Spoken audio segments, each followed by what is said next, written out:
तो सिर्फ बोलने से नहीं करने से होता है।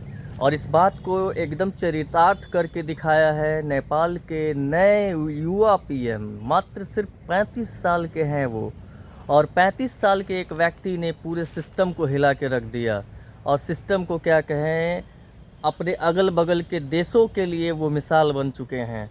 तो जो नेपाल के युवा 35 साल के जो पीएम हैं बालेन शाह, उन्होंने जैसे ही अपना शपथ ग्रहण किया और ज़बरदस्त एक्शन मोड में हैं और इतने अच्छे डिसीजन ले रहे हैं कि उनके देश को तो छोड़ दीजिए, अगल बगल के देश के युवा भी उनके फ़ैन होते जा रहे हैं।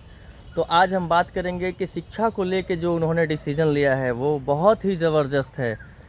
हमारे यहाँ का सिस्टम और वहाँ के सिस्टम में बहुत अंतर था, तो वही सिस्टम वहाँ भी चल रहा था कि बड़े बड़े नेता से लेके मतलब जो बिजनेसमैन हैं वगैरह वगैरह सब के जो बच्चे हैं वो अच्छे स्कूलों में पढ़ेंगे। और सरकारी स्कूलों की व्यवस्था इतनी बुरी थी कि उसको उन्होंने 2 मिनट में ठीक कर दिया।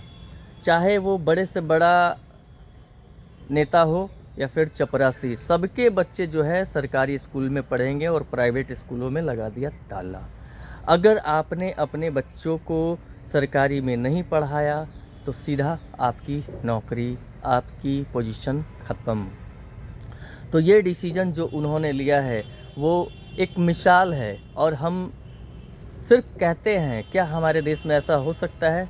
नहीं, क्योंकि हमारे यहाँ के जो नेता हैं, हमारे यहाँ के जो प्रतिनिधि हैं, उनको सिर्फ आप कहते सुन सकते हैं, करते नहीं देख सकते हैं। वो कहते हैं, बहुत कुछ कहते हैं, इतना कुछ कहते हैं कि जैसे लगता है कि बस यही हमारे मसीहा हैं। लेकिन वो हमारे मसीहा कम और अपने मसीहा ज़्यादा बने हुए रहते हैं। उनके बच्चे पढ़ते हैं बड़े बड़े स्कूलों में, और जो बहुत बड़े नेता हैं उनके बच्चे पढ़ते हैं विदेशों में।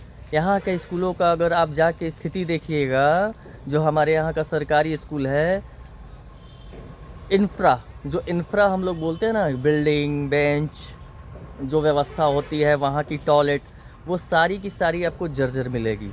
हाँ, कुछ स्कूलों की सही मिलेगी, मैं ये नहीं कहता कि सबका सब गलत है, बुरी पोजीशन में है। कुछ बिल्डिंग सही हैं, नए बने हुए हैं, लेकिन सबकी पोजीशन वही है। और रही बात पढ़ाई की, तो हमारे यहाँ के जो टीचर हैं ना, नौकरी लग जाने के बाद सिर्फ आकर कुर्सी तोड़ते हैं, पढ़ाते कम हैं। मैं अभी दावे के साथ कह सकता हूँ कि 50% से प्लस स्कूल के बच्चे ऐसे होंगे जिनसे आप भारत के प्रधानमंत्री का नाम पूछ लीजिएगा तो वो नहीं बता पाएंगे।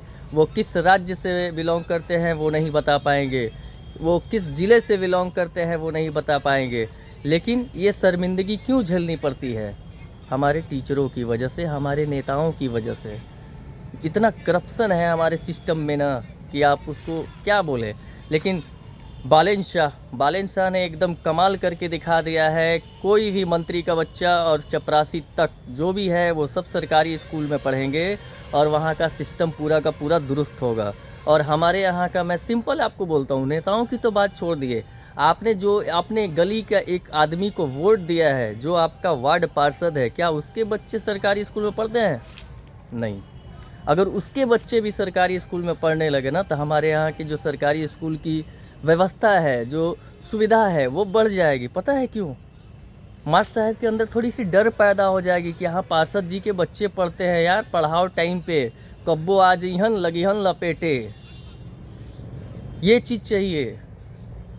लेकिन ये चीज़ नहीं है, और हमारे अंदर भी कमी है। हम लोगों को भी टाइम टू टाइम अपने बच्चों को स्कूल में जाके विजिट करना चाहिए। पैसे आप देते हैं, सरकार जो पैसा देती है वो करोड़ों का बजट होता है शिक्षा के लिए, लेकिन फिर भी शिक्षा का हाल बहुत बुरा है। तो हम देश तो छोड़ दीजिए, हम अपने नए मुख्यमंत्री माननीय श्री सम्राट चौधरी जी से इतना कहना चाहेंगे कि सर, आप हमारे यहाँ सरकारी स्कूलों की जो सुविधा है और जो व्यवस्था है उसको बदलने के लिए आप थोड़े से कड़े निर्णय ले लीजिए, ताकि जो छोटे छोटे गरीबों के बच्चे हैं वो अच्छी बेहतर शिक्षा हासिल कर सके। क्योंकि आप बहुत पैसा खर्चा करते हैं, शिक्षा पे करोड़ों का बजट है बिहार का हर साल।